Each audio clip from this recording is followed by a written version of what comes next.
ओम नमः शिवाय। मैं मुकेश कुमार मिश्र अपने चैनल एस्ट्रोलॉजी एंड आयुर्वेदा में आप सभी मित्रों का हार्दिक अभिनंदन करता हूं। और आज आप सभी मित्रों के समक्ष हम जो टॉपिक को लेकर के उस टॉपिक का नाम है खीरा।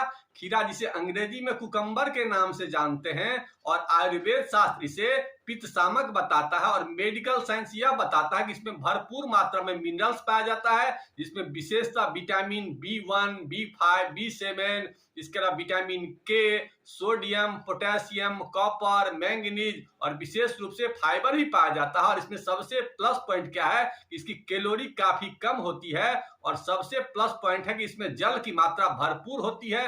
90 से 95% इसमें जल की मात्रा होती है। अतः यह कहा जा सकता है कि जल का जो संबंध होता है ज्योतिषीय दृष्टिकोण से वो चंद्रमा से होता है। तो चंद्रमा जनित जितनी भी समस्याएं हैं उन सब समस्याओं का अगर समापन आप करना चाहते हैं तो आप खीरा का प्रयोग करके उसका कर सकते हैं समापन। तो अब सबसे पहले यह बात करते हैं कि खीरा का प्रयोग किन लोगों को करना चाहिए और किन लोगों को नहीं करना चाहिए। तो खीरा जो होता है इसकी प्रकृति ठंडक होती है। तो ऐसे लोग जिनकी प्रकृति ठंड प्रकृति की है, जो लोग कफ से विशेष रूप से परेशान रहते हैं, ऐसे लोगों को खीरा का प्रयोग नहीं करना चाहिए। किन लोगों को करना चाहिए, तो ऐसे लोग जो लोग वात रोग से ज्यादा पीड़ित होते हैं, जो लोग पित्त रोग से ज्यादा पीड़ित होते हैं, ऐसे लोगों को खीरा का प्रयोग अगर करते हैं तो विशेष रूप से उन्हें लाभ की संभावना दिखती है।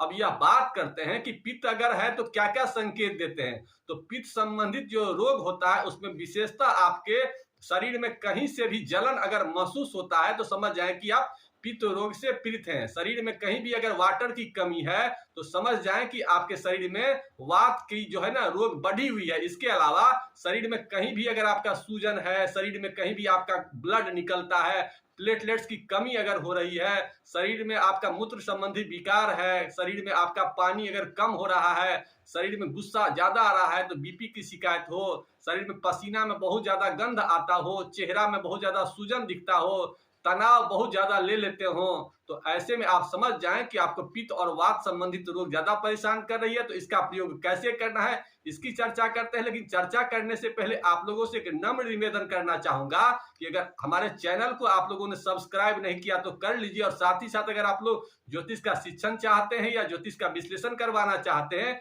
तो नीचे दिए नंबर पर संपर्क करके उस जानकारी को प्राप्त कर सकते हैं। अब यह बात करते हैं कि अगर आप विशेष बीमारी से पीड़ित हैं तो उसका कैसे कैसे उपचार करना है, इसकी साधारण जानकारी आप ले लीजिए। सबसे पहले ऐसे लोग जो लोग पित्त संबंधित रोगों से परेशान हैं उन्हें नित्य दिन सुबेरे कम से कम 250 से 300 ग्राम खीरा का प्रयोग जरूर करना चाहिए। और अगर प्रयोग करते हैं तो उसमें ये ध्यान रखिए कि उसका जो छिलका होता है उसका विशेष रूप से प्रयोग किया जाए। और देहाती खीरा का अगर प्रयोग करते हैं तो विशेष रूप से आपके पित्त रोगों को वो शमन करता है। इसके अलावा ऐसे लोग जो तनाव डिप्रेशन में ज्यादा रहते हैं, ऐसे लोग जिनकी प्रकृति गर्म प्रकृति की है, तो ऐसे लोग दोपहर में भी खीरा का सलाद के रूप में प्रयोग कर सकते हैं। इसके अलावा ऐसे लोग जो लोग पथरी की शिकायत की संभावना से ग्रसित हैं, जिन लोगों के मूत्र संबंधित विकार है, उन लोगों को खीरा का जूस भी प्रयोग करने से विशेष प्रकार के फल की प्राप्ति होती है और देखेंगे कि कुछ ही दिनों में उनकी जो समस्या वो कम हो रही है। इसके अलावा ऐसे लोग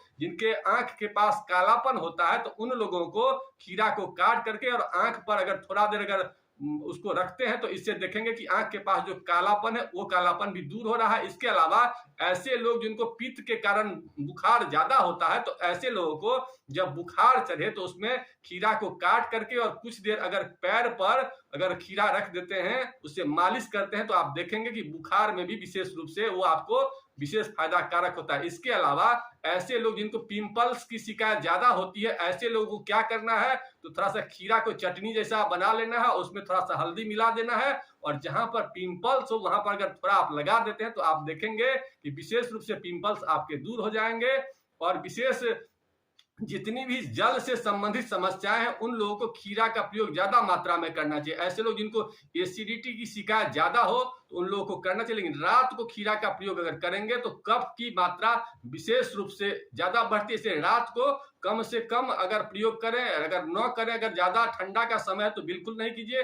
गर्मी का अगर समय है और आपकी प्रकृति अगर गर्म प्रकृति है तो थोड़ा वगैरह करेंगे तो ज्यादा नुकसान नहीं होगा। लेकिन ठंड प्रकृति वाले को शाम के समय में बिल्कुल भी नहीं करना चाहिए। सुबेरे के टाइम में थोड़ा करेंगे तो विशेष हानि नहीं होगी, लेकिन ज्यादा अगर रात को करेंगे तो उन्हें और ज्यादा नुकसान होगी। इन सब चीजों को समझ करके और अपने भोजन में अगर खीरा की मात्रा को बढ़ा सकते हैं तो बढ़ाइए। आप देखेंगे कुछ ही दिनों में खीरा की मात्रा जो बढ़ाएंगे तो आपके जितने भी टेंशन है, तनाव है, शरीर में सूजन है, वजन अगर बहुत ज्यादा बढ़ा हुआ है तो 1-2 महीना के अंदर ही आप देखेंगे कि आपका वजन धीरे धीरे कम हो रहा है और आपके अंदर में जो व्याकुलता हो रही है, शरीर में जलन हो रहा है, इन सब समस्याओं का आप समापन देखेंगे।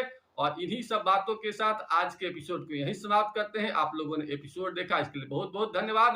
अगर पोस्ट अच्छा लगा तो लाइक करिए और किसी प्रकार की अगर आपको शिकायत दिखती है तो नीचे कमेंट बॉक्स में अपनी शंका लिखें, मैं उस शंका का समाधान करने की कोशिश करूंगा। इन्हीं बातों के साथ आज के पोस्ट को यही विराम देते हैं। ओम नमः शिवाय।